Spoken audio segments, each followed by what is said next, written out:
Install Android 12 on Redmi Y2 via AOSP ROM.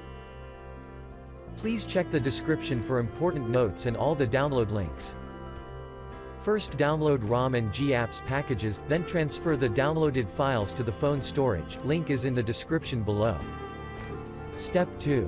Boot your device into TWRP recovery. Once in TWRP, click on Wipe, Advanced Wipe, and select the check boxes, as shown in the image, excluding internal storage. Step 4. Swipe the button to wipe the device. Step 5.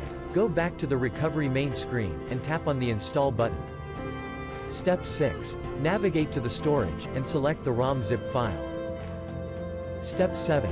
Finally, swipe the button on the screen, to install ROM file. Step 8. Flash the GApps zip package, in the same manner. Step 9. After GApps flashing completes, select Wipe Cache and Dalvik from bottom left side of screen, and swipe to wipe. Step 10. When the flashing process is complete, hit Reboot System. That's it, you have successfully installed the ROM on your device.